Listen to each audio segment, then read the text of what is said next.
We got a page. Patreon.com/CU podcast. You go, money, paid. Money paid? Money paid. You get the full video podcast. You get bonus bits. You get writing. I just posted one yesterday about my weekend. And you get access to, you get Hangouts. We're going to do it 16th, I think. 16th. And then you get to vote in these polls. In second place, this was winning last night when I was checking. How is gaming on the New Jersey boardwalk different in 2022? 44%. I thought I was going to win. First place. What existing IPs would make a great beat 'em up game? And this is on the tail end of our discussion of Shredder's Revenge that we did last week. Yeah, I think you should go first because I think yours is really good. Ian, I love when you comment me. It makes me happy for like 10 seconds before you yell at me. Yeah. I was thinking about martial arts IPs, colorful characters, good, like a different variety of protagonist characters that you could use, and boss characters. John Carpenter's Big Trouble in Little China. Yep. Would be a great beat 'em up game. Yes, absolutely. You have Wang, you have Jack Burton, you have Eddie. Could probably be your three main characters that you could use. If you wanted to get Gracie in on there as a character as well, as a fourth character, or obviously, no, you get the wizard character. I can't remember his name. He would be one of the guys too. You have all different fighting styles. Obviously, Jack has his knife and his crappy gun, and he kind of screws up things, but he probably just punch. Wang is a great martial artist. Gracie, I really like to think about how Gracie would fight. Like April O'Neil, she's a journalist, so she's got that. Hey, was that a weird like combination? They both have kind of red hair, and they're both journalists. And Eddie could fight a little bit too in the scenes he was fighting in. He knew a little martial arts as well, a little probably fist fighting and a little bit of kung fu stuff. So there's something there. The movie is structured based up around action scenes as well. So you can have the big gang fight at the beginning, right, between the two sides. Then you have them trying to break in to rescue Gracie. You have like probably mini fights as well. Remember when Jack tries to hold them off and he flings his clip away, and then Wang has to fight him off. So there's some fighting there, and then the three female mini bosses that have all the women in the cages there. That would be a boss fight. And I'm not even talking about the four main antagonists. I'm not even talking about that. You have the one guy who was a direct inspiration, it seemed, for almost like Raiden. The lightning god. I'm forgetting all the names of the characters. You have Lo Pan, played by the famous James Hong, who's been over 100 movies. And obviously he has wizard powers. Egg Shen, that's right, Egg Shen would be the fourth main character, the little short wizard character. You have that going on. You have the guy who played, what's the guy's name? Thunder, that's right, Thunder is the one. They have the guy with the sword, and then you have the Raiden-looking guy. I don't have the names in front of me. So you have a bunch of characters that are colorful, different attacks.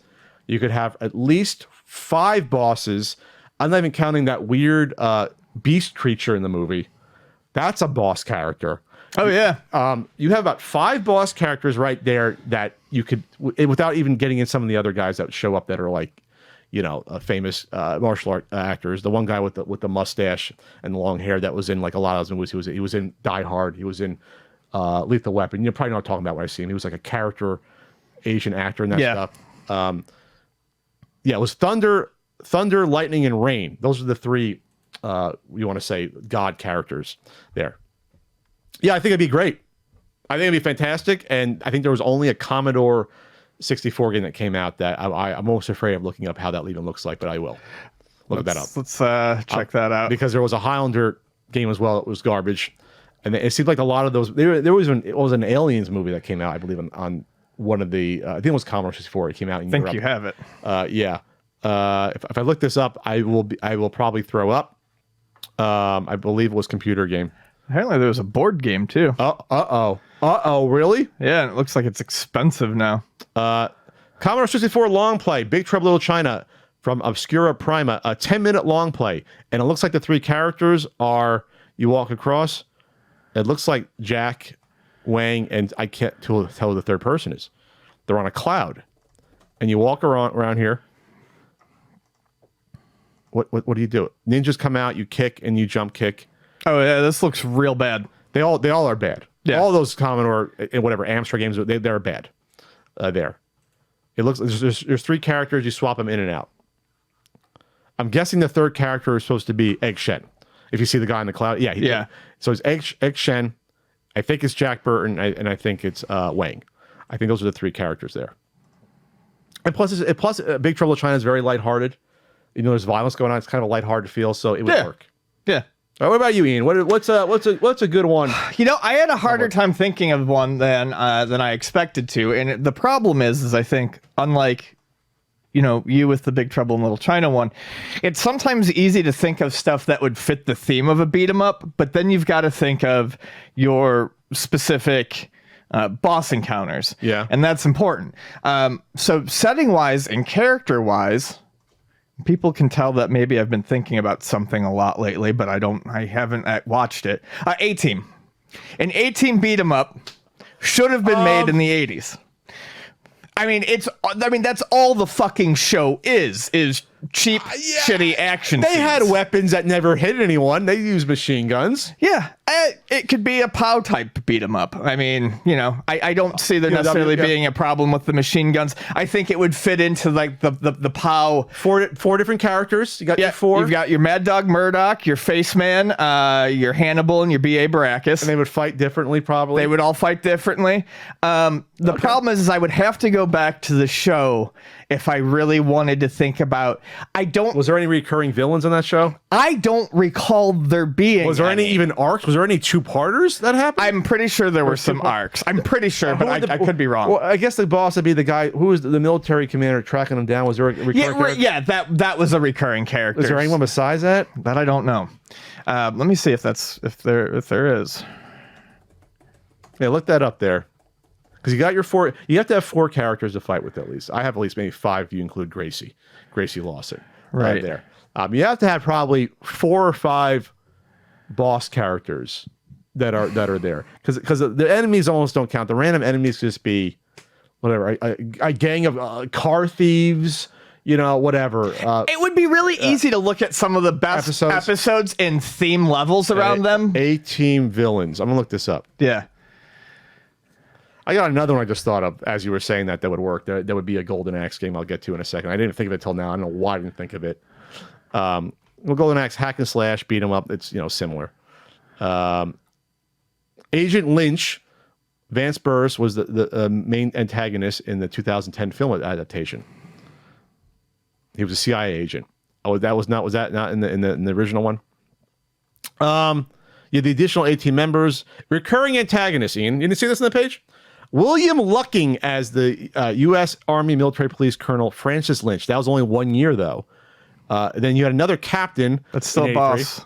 Lance Legault as U.S. military. Their problem is they're all MPs. That's not interesting enough. Literally all the why was there like 7 of them? They should have had 1 or 2.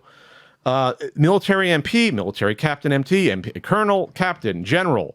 In 85, 86, and then there's a sergeant, there was a general. Yeah, that's not enough. Supporting characters, there was a boss of the A-Team who blackmailed the team into working on them. That would be a boss. Hunt Stockwell. Yeah. Robert Vaughn was on the show. I don't remember that. So there you go. That's a villain. That's really it. Yeah. And another colonel. They're mostly MPs. Well, I tried. I mean, that's fine. What's yours? What's the other one? I'm not saying I'm brilliant, but a Thundercats hack and slasher. Oh, cartoons. So that was actually where I was. The modern She-Ra bosses, stages, multiple characters. Cartoons make for excellent beat 'em up ideas because that's literally all it is. So yeah, like a Thundercats, He-Man would have been good. He-Man would have been good. Cartoons, I think, are very easy to do because they all would fit into that mold. I mean, fuck, The Simpsons worked, and I mean that's not even an action cartoon. I want to see what Thundercats video games they actually had. They must have had one. 87. Oh, side-scrolling game. Oh, okay. It was a side-scrolling. What? These all came out in Europe. None of these games are know. Atari ST Europe Amiga, is the fucking Amstrad, king of licensing. They were the king of licensing shit ZX games. Spectrum, Commodore 64. That did not come out here. Nope. And they're always going from right to left for some reason, not left to right. I noticed you're walking to the left. So that one is Lino just slashing people. I don't count that. That's no. I'm talking like a full-fledged Ninja Turtle style beat 'em up. And Thundercats would work because you have all different characters. Now I'm going to bring up all the characters. TV series. Lionel has his sword. Great. Chitara has her bow, and she's quick. Yep. Where are the characters on here? Panthro has nunchucks. Right? It's nunchucks. I knew one of them had nunchucks. Tigra has the whip. You can work that in. I don't know what the hell Wily Kit and Wily Cat. They what did they have? They had their little surfboard. Whatever. They can be add-on characters like pop it and clear out the. Snarf is Snarf. Snarf is cute. Snarf is Snarf. But then you have all the villains on that show. You always have Mumra.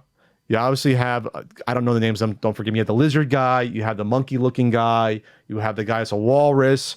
That might have been a good guy. You have a lot of like animal-themed characters that would naturally make for good. I think having stock characters beat up might be the problem. You need to think about that. But you can think of creatures and animals to beat up. Right. Like I said, you go through episodes and you pick a couple enemy types that stand out and you add them. Then obviously He-Man would be a hell of a lot better because it's almost shocking there was not a He-Man NES game. Like that's almost shocking. No, I've said that before. Like, it's insane. Shocking. Maybe just because by then it was a little later, but still. But they still had the movie come out in the late 80s. They tried to do this space He-Man thing that no one cared about. But He-Man probably be the easiest one to do just because of the variety of villains and variety of protagonists. It was 50-50 in terms of like, so like you would have too many. You had enemies and bosses for fucking days. Yes. You would run out of, it was almost like you'd have to have stock villains, but you almost would not need them. Like, they had stock villains and the new one that came out, they had like all mermans, villains. You can do that. And you'd have obviously, like I said, I mean, God, if you only had 4 He-Man protagonists in the game, you'd have He-Man, Man-at-Arms, God, I can't think. Man-at-Arms' daughter. I can't think of He-Man characters. Tila. And then a 4th one, I don't know, Fisto. I mean, there's so many, it's hard to get only 4. You may have to have 6 to do that. Yeah. Orko could be one, which is using magic. Absolutely. So there's a lot going on there. I almost feel like, do you think maybe with Shredder's Revenge probably doing gangbusters and probably, who knows, maybe being nominated for Game of the Year potentially if people don't like it that much, maybe patch it a little bit. Will this be like licensed IP beat 'em up sort of renaissance? I'd kill for it. I mean that's fucking great. I'd love it because in terms of like obviously dev time, it's not like doing an open world game like Sonic. Obviously, you have to animate it, but in terms of... I was going to say dev time, I wouldn't shortchange the dev time. TMNT was a pretty long process. But at least, like... and Streets of Rage 4 was in development for like 2 years. But at least in terms of, like, the structure and the engine, you're not going off the rails. It's a beat-em-up. Obviously, animation... Animation, systems, movesets. I think animation's going to be your big issue. Yeah. Sure, level design is maybe not as strenuous, but everything else is pretty in-depth. By the way, I remember watching Thundercats a lot. I couldn't tell any plot points. There was 130 episodes of Thundercats. Wow. G.I. Joe only got to 95. So that's kind of shocking. G.I. Joe was a hell of a lot more popular than Thundercats. There's 98 A-Team episodes. I don't know, Ian. You need an A-Team shirt, just the logo. Yeah. I'll buy you a vintage shirt. Yeah, I think those 3, if you want to say He-Man and Thundercats, since you have weapons, hack and slash, it makes sense. He-Man they can just punch and kick it, then use their weapons to get power taken off their meter.